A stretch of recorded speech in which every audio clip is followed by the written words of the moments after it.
20 years ago, a guy would walk on the field and do something, and I'd sit there going, what am I going to do with this?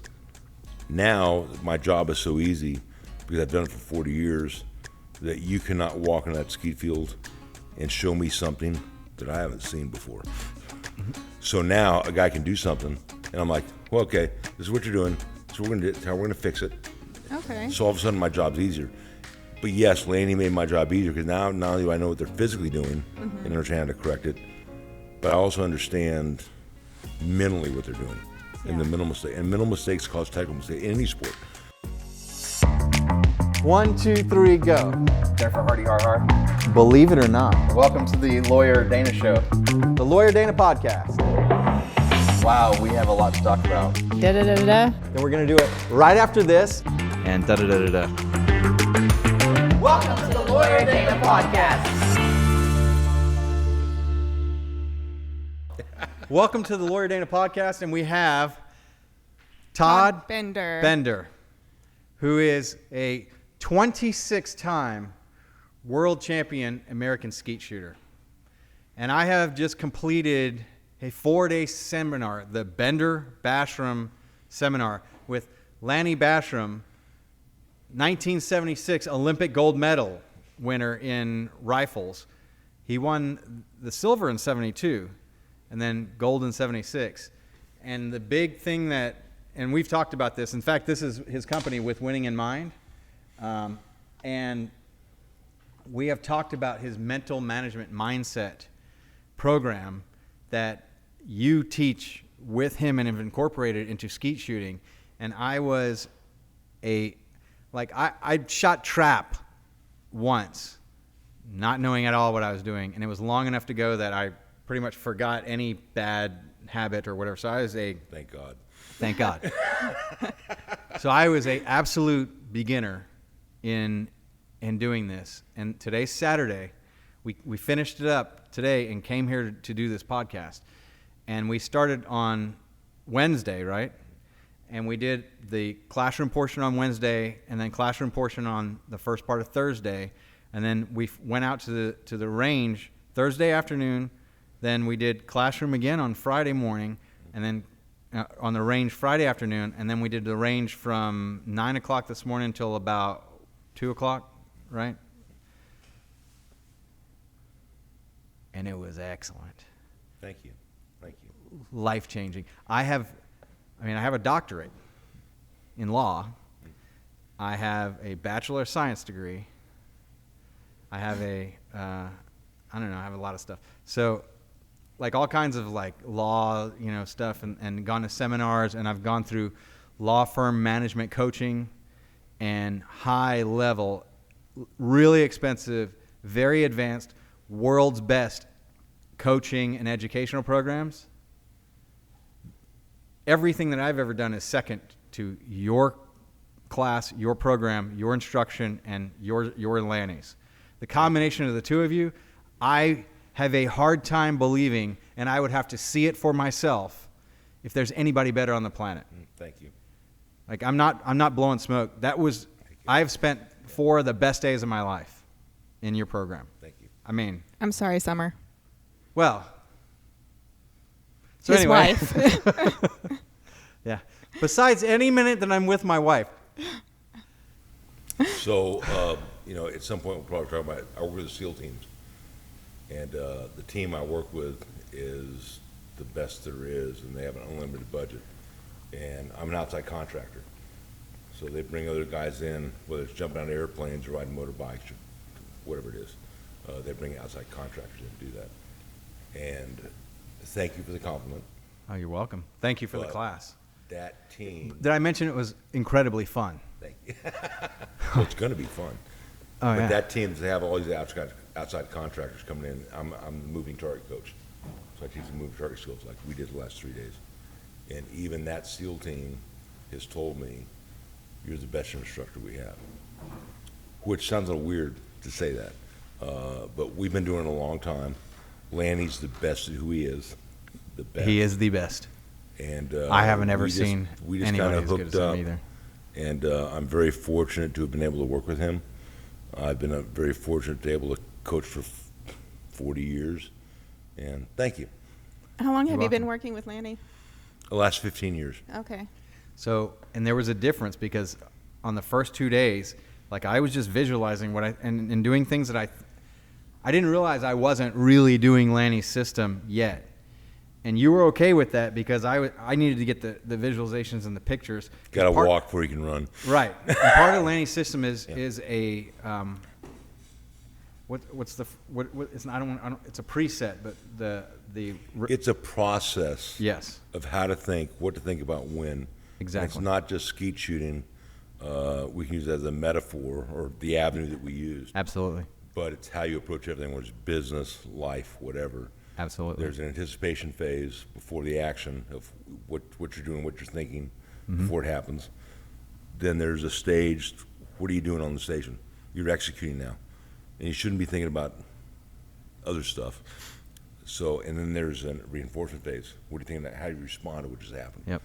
So it's a pretty, well, you've been through it. It's a pretty detailed program, but it's a roadmap to how you do things.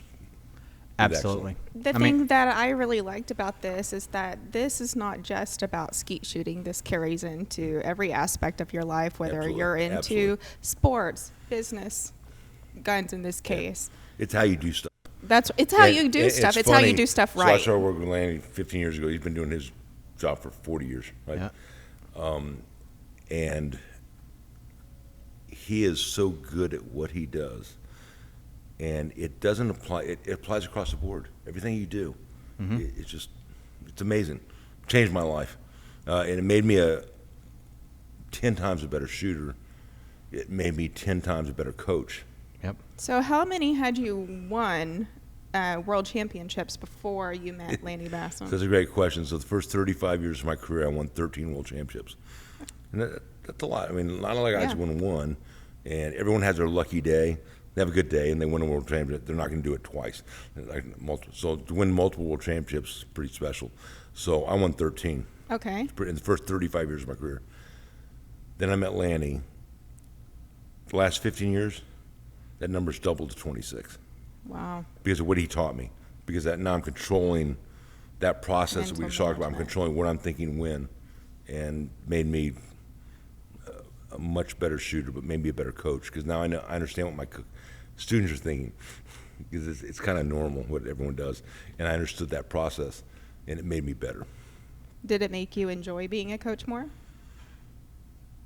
Maybe because it made my job easier. Yeah. I mean, I love coaching more. I love coaching way more than I love shooting because that Well, was I a pain in mean, the like, ass. did it make you enjoy it more once you started working with Lanny and could like understand what your students were going through? Yeah, but it was less work. Is less work. It was less Hey, effort. you know It was what? less effort. Work smart. Because I understood stuff. Yeah. Whereas, before Lanny, and some of it's just experience teaching, right? But 20 years ago, a guy would walk on the field and do something, and I'd sit there going, what am I going to do with this? Now, my job is so easy because I've done it for 40 years that you cannot walk on that skeet field and show me something that I haven't seen before. Mm-hmm. So now a guy can do something, and I'm like, well, okay, this is what you're doing. So how we're going to fix it. Okay. So all of a sudden, my job's easier. But yes, Lanny made my job easier because now not only do I know what they're physically doing and understand how to correct it, but I also understand mentally what they're doing and the Yeah. mental mistake. And mental mistakes cause technical mistakes in any sport, but mental mistakes can cause technical mistakes. And if you don't understand what's going on mentally, then you got a problem. If you ask most athletes, they'll tell you like, oh, 90% of if you ask them what percentage of your sport is mental, they'll go 90% is mental. So in your experience of being a coach for law firms, what have you found with the law firms that are coming to talk to you about mental game in this field? It is 100% mindset for what I teach. I mean, you don't need bodily skill or bodily function. I mean, you need to be able to talk on a phone. And then, yes, there are certain things that I'll tell them, look, you need to breathe, you need to gain. I mean, it's one, I recommend frankincense for people because it helps them to be calm and normal and not panic unnecessarily. But it is be at peace, chill out, relax. Don't panic, but I don't like telling them what not to do, because if you say don't panic, what do people do? Instantaneously, they panic. imagine panicking. But you started to say something very important. He said that, again, every sport, whatever sport you're in, whatever endeavor, most people who are in the sport at some point will say, how much of this sport do you think is mental? Especially in my sport, but the average answer is going to be 90%. Okay. Everyone thinks that. Everyone understands that. But how much do people work on the mental? How much do you train the mental game? And guys will say, well, zero. Why are you working so hard on the- that it's 90% of the game, but they don't train the mental part of the game because they have no direction. There's no blueprint. They don't know where how. to go. They know it's the biggest part of the game, but they don't know what to do about it. There's this big void. Yeah. Everyone's screwed. That's Lanny. Yeah. Yeah. And Absolutely. Today, when I started absolutely every shot, I did what to think about ahead of time, what to think about during, and then reload it, which is you walk out and you do it again, and actually, like, you go down, the process that I went through was, all right, walk into the box, load the chamber, feet in position, weight down on the left leg, stay low, into position, align the sight, lock the body position, then make sure that the rifle is, shotgun. Make sure that I'm aligned, and then eye position, remember the lead, and then take the pull, and then take the shot. And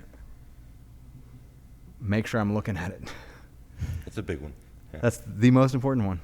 But the interesting thing is that the way that it's divided out is that the preset of that and the things that you go through ahead of time allow you to, when you get in that box, you're actually you're able to, you trust and you commit to it, and then you go in and you're able to really focus on it and look at it. And every time that you really saw it, because a lot of people look at it and aren't really seeing it. They think they are, but they're not. But it's having structure in your approach. Because if you don't have structure in your approach, then you get on tangential side things when you shouldn't be thinking about that.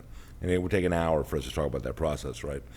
But if you have strategy before the action, it's any sport, hitting a golf ball, whatever, shooting a clay target, you have strategy, this is what I'm going to do.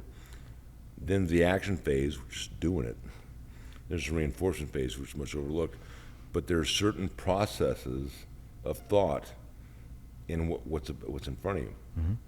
And when you have some structure in that execution, well, things get easier. Because guys are thinking about the wrong thing at the wrong time. So I told this story a couple days ago, and I say it all the time, that if I had an attorney, I had some court case, and I walked in the courtroom this first day of my trial, and the attorney sat down and looked at me, the guy I hired, and sat down and looked at me and said, "So, what's this case about?" I'd fire him on the spot. Like, dude, I paid you money to control this court case to come out in my favor. You control everything that happens. Well, that's something in sport. You've got a plan before you go to court. Yeah. These are the facts. This is what I'm going to do. This is how I'm going to get my client off. that many things didn't happen in his favor. Then you walk into that courtroom, you just execute your plan. Yep. But no one has a plan. They don't start thinking about that crap until they're actually in what we call the action phase. So there's a plan, there's strategy, then there's execution, then there's responding correctly to what you did. Yep. Whether the outcome was good or bad, it's how you respond to it. Well, no one does that. No one has that system. And it's life-changing to me. Made me a better coach. Turned me from 13 world championships to 26 world championships. Because I stopped being my own worst enemy. So how you respond to things. I mean, life,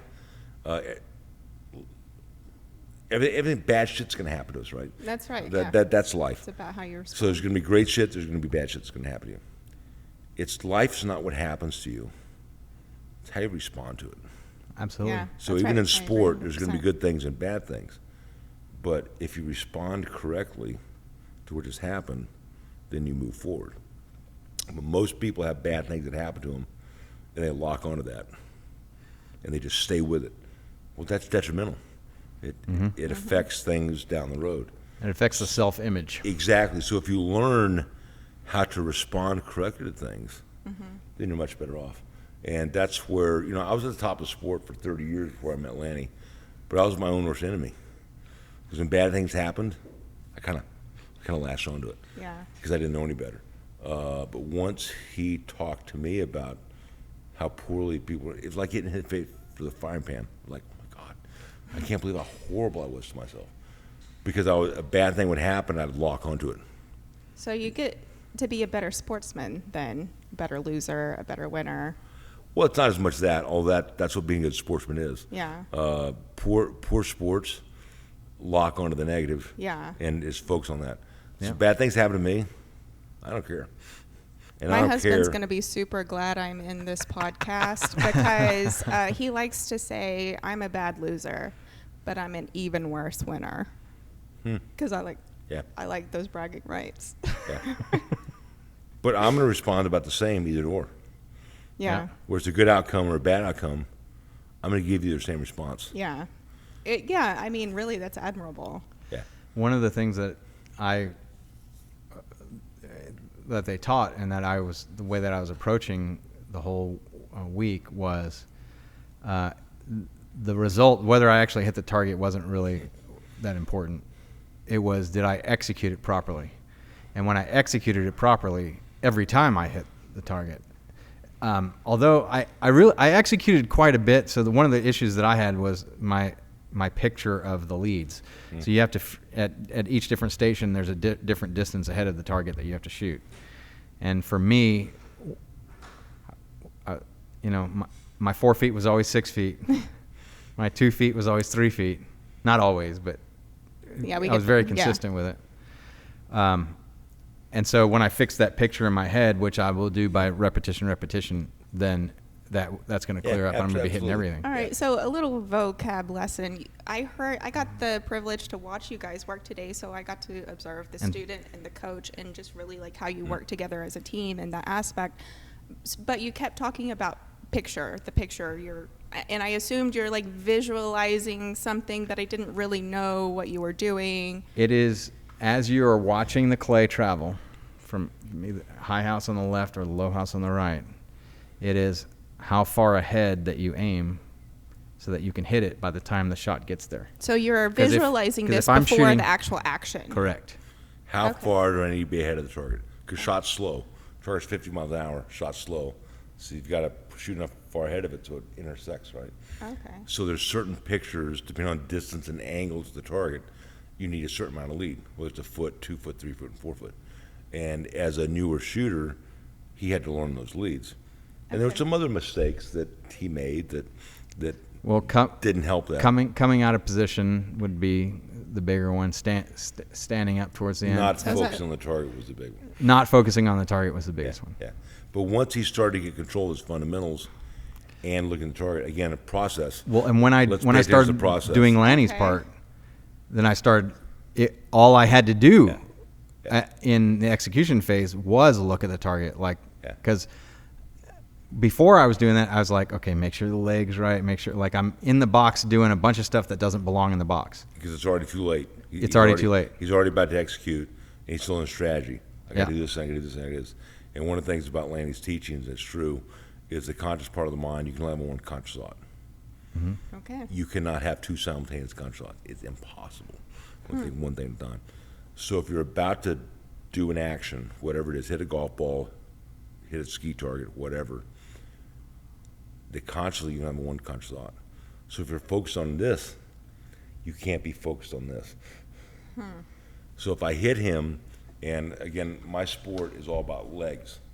Okay. So it's all about a clean turn, which generates movement with the target. But if I look at him and say, damn it, Dana, I need you to use your legs in this next shot. You know what he's going to do in the next shot? He's going to give me a perfect leg turn. He's not going to be within 6 feet of that target. Because where's his brain? It's down here. And which means the conscious part of the brain only has one thought at a time, so we can't look at the target. So it's about before what we call the anticipation phase, before you get into the station, do the action. Again, it was hitting a golf ball or whatever, throwing a football or shooting a clay target. We have an anticipation phase, which is your strategy. This is what I'm going to see. This is what it's going to look like. This is what it's going to feel like. This is what I'm going to do. And once you make all that planning before you get in the action, then it's easy to focus on one thing. And it's like, you know what? Let's focus on the most important part of this. And in a moving target sport, what's the most important part? It's looking at the target. So if you've done all your work in the anticipation phase and strategy, all right, and we use rehearsal a lot. We actually rehearse the shot, what we're gonna see, what it's gonna look like. When we go through that, then we walk in the action phase, and dude, I just did it. I know what it is, right? So now that you've done it, now you're freed up the conscious part of the brain to work on one thing. Looking at the Like, target? you know, well, let's look at the target. That's the most important part of this deal. I'm pretty sure I should look at the target. Yeah. And every time, the last 3 days, every time Dana looked at the target, it was like magic. Like, he made shots, and look, I'm pretty good at what I've done. I've done what I've done for like 50 years, right? I'm probably the best the sport's ever seen. He made shots in the last 3 days better than I could ever make when he Wow, what a was compliment. looking at the target, because it's hand-eye coordination. We're all human. I mean, if you have hand-eye coordination, if the state of Texas gave you a driver's license, you've got enough hand-eye coordination to shoot my sport, period. Well, But that makes me feel good. I might try shooting. It's You why should. most of the states in the union now don't allow texting and driving. It's illegal. Do you know why they don't allow texting and driving? Tell me. Because you take your eyes off the road, you start hitting. That's our sport. Okay. That as long as you keep your eyes on the target, if you keep your eyes on the road, it's not that hard to keep it in between the lines. That But makes when sense, when you're doing this, you take your eyes off the road, you're dangerous. It's the same sport. So if I can get in the station, I've already done all strategy. This is what I'm going to do. This is my plan.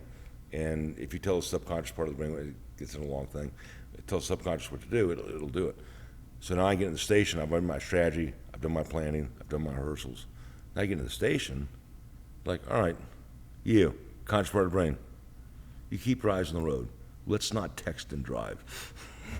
Let's keep the eyes on the target, and I'll be okay. Everything will fall suit. Being human, hand-eye coordination. Well, Dana, how was your experience with it? Like, what did you think about it?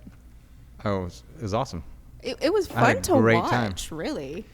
It was fun to watch. And I mean, the first day, my body was just killing me. So how many hours did you sleep then- after day one? Oh, I came home. Whatever time I got home, I came home. I took a shower and I got in bed. Summer offered me moves, and I turned her down. Oh.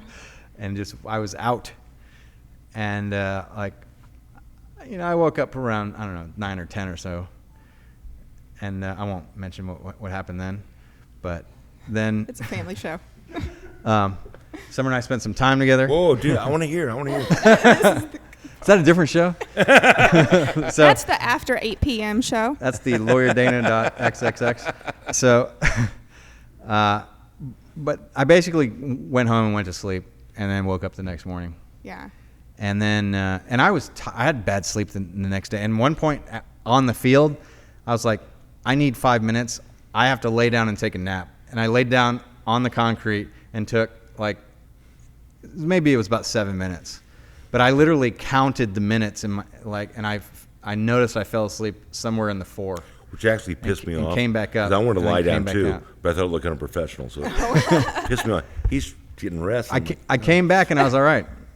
You would have woke And then- up and he would have been spooning. And then I was better, and I really figured out getting into that and being on that left leg, because you all your weight is in that left leg, and you rotate as if you're on a piston. Would You call know it a what- piston it's or- like a golf swing. It's all about form. You know what you should have done when you were mad at him for taking a nap? You should have went into the clubhouse and said, "Hey, there's a homeless guy out here." I wasn't mad at him. It just No. It perturbed me a little bit. Did it really? Like no. I didn't think so. I That's didn't why act it would like be it. funny I if didn't he tell. said he was going to report you as Yeah. a homeless man. Yeah, I might have asked for a refund then, but it's still worth it. And then today, like my stamina was just much better. But your stamina was better because the first 2 days you had so much on your plate, Yeah. all new information. Yeah. So you were overloaded. I mean, you were having to think about a lot of stuff. And I knew that the after leg. 3 days, you started to get acclimated. Yeah. The stuff that I wanted to do physically became more automatic, which allowed us Yeah. to get more into the stages of what you should Yeah. be doing when, as far as what you were mentally thinking, and that made the game that much easier. Oh, yeah. Because now you had control, and we saw a huge uptick in your shooting this afternoon, or excuse me, all today, because Oh, you yeah. started controlling not only the technical, but the mental part of the game. Oh, I think the mental was more. And I wasn't afraid of the technical or physical aspect because I knew, like, going down on that left leg on day one, that intimidated me because I was like, I just don't think I have that strong of Well, legs. I was I was watching a you in the swimmer. I've never done position. anything well on land. Yeah. And I was like, that's an odd position. I mean, I wouldn't know any other way, but not what you would move in any other day standing. And so I thought that, I mean, you looked really comfortable in it today. But I think thought Because it he might wasn't have fighting the body. been- Yeah. Yeah. So in that sport, that's the correct form, and he looked very comfortable because he wasn't fighting the body. Yeah. So it looks weird from an outsider who didn't know what was going on. Yeah. Like, what the hell is he doing? But then you watch him, the action, the execution shot, it looked effortless Yeah, I was because he really was doing it right. I was really surprised when you said that this is like a lower body sport. I was like, wait, I swing my body to shoot like this. Yeah. Yeah. Rookie why- mistake. Probably why you suck. Probably not the only reason, but yeah. Because we talked about this the other day, shotgun shooting, whatever the discipline is, skeet, trap, sporting clays, whatever. But shotgun shooting, and I came up with this years ago, it's the only sport that I know that you hold the equipment in your hand, you don't do anything with it. So ever since I've been a little kid, every sport, whether it's hockey, lacrosse, tennis, baseball, you hold the equipment in your hand and you Golf. Yeah. do stuff with it, man. Yeah. This is the only sport I know that we want to be locked up in the upper body, and we hold the equipment in hand, we don't do anything with it. We let the legs do the work. So because we've been trained since 6 years old to use the upper body, most people pick up a shotgun and they try to push the upper body. Swing it like a baseball But it's bat. exactly. Yeah. But it's 180 degrees from what you want to do. Huh. So where all in the world do you teach? Yeah, pretty much. Yeah. So most of my work is in the United States, and I travel the United States. I'm everywhere. Doing it for 40 years. I've taught in England. I taught in South Africa. The last 15 years, I go to Australia and New Zealand in November and December every year because it's summer down there. I want the hell out of here, Yeah. and it's actually nice down there. So I'm going. The last 2 years I haven't been because of COVID, but this year I'm going back to Australia and New Zealand. So I teach pretty much everywhere. Do you get to do any recreational shooting yourself? Hunting, skeet shooting?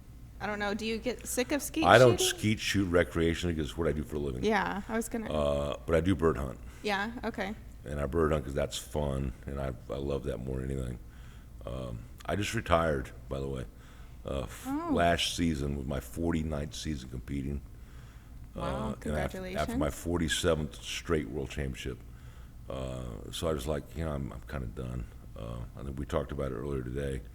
If you look at some of the records that I have, I've done stuff in the sport that no one will ever do. They'll never break them. What records have you broken? There's a couple of them that are up there. So after doing what I've done for 50 years, I just got kind of, whatever. You can be whatever about being a world champion. Oh, it's Yeah, just yeah. another one. Well, been there, done that. I'm kind of done with it. Kind of like Greg and his Emmys. Oh, just another. You know something that I don't know if you realize, but I think you're also the universe champion on those years. I mean, if you're this world, I don't think they shoot skeet on Mars. So you think you got right, this is the worst jokes I've told on the That's show for yet. another podcast. The devil's doing What- Jupiter. Too much gravity in his gaseous planet. And he's smart. He's talented and smart. And eligible? You have a girlfriend though, don't you? I do. Oh, spoken And for, actually, ladies.